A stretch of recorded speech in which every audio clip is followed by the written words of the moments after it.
ऊंच ऊंच महला उठैहा मोरे बाबा, ऊंच ऊंच महला उठैहा मोरे चाचा, ऊंच ऊंच महला उठैहा मोरे भैया।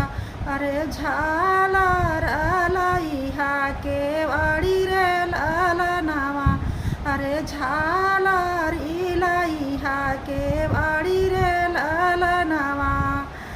दुआरे लगैहा बाबा गेंदवा का फुलवा, दुआरे लगैहा चाचा गेंदवा का फुलवा।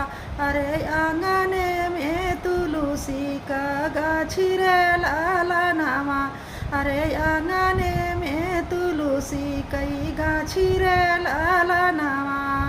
बियाहन आवला दुल्हा कवन बाबू, बियाहन आवला दुल्हा कवन बाबू। अरे फूला देखी गईला लो भाई रे ललनावा, अरे फूला देखी गईला लो भाई रे ललनावा।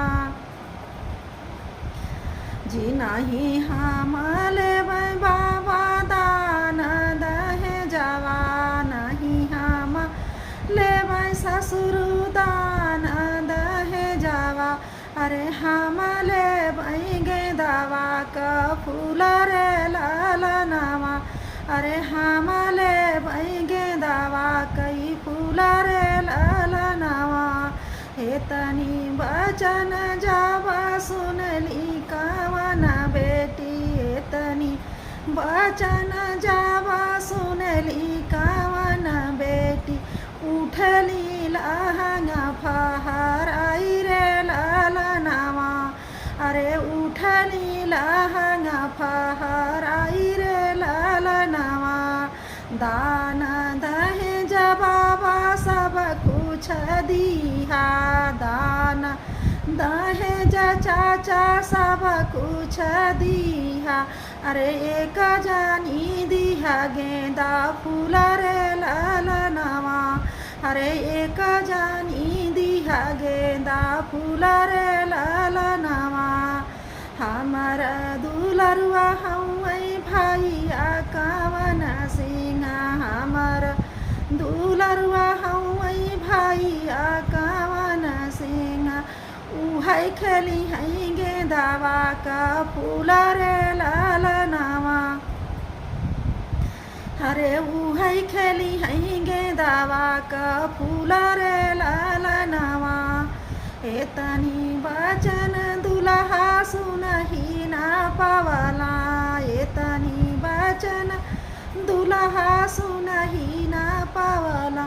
अरे उठला बदन झहराई रे ललनावा, अरे उठला बदन झहराई रे ललनावा। ससुर का धियावा चौक पर छोड़बै, ससुर का धियावा चौक पर छोड़बै। अरे करबै मई दूस, अरे होई जइबै जोगिया फकीर रे ललनावा, अरे होई जइबै जोगिया फकीर रे ललनावा। ससुर जी का धियावा चौक पर छोड़बै, अरे होई जइबै जोगिया फकीर रे ललनावा।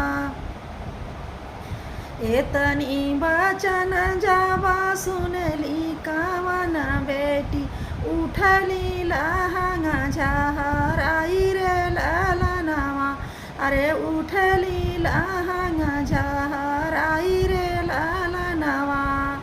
जोगिया के साथ बाबा जोगी न होइबा, जोगिया के साथ बाबा जोगी न होइबा। अरे नाही देखब देश सन सारा रे ललनावा, अरे नाही देखब देश सन सारा रे ललनावा। आप लोग से हाथ जोड़ के रिक्वेस्ट है, बहुत मेहनत से गीत गाते हैं, अकेले गाते हैं, थकान आ जाती है, सांस चढ़ने लगती है। आप लोग को अगर गाना अच्छा लगे तो लाइक सब्सक्राइब करेंगे तो थोड़ा सा मन बढ़ेगा, अच्छा लगेगा। आप लोग कमेंट करके बताइएगा गीत कैसा लगा।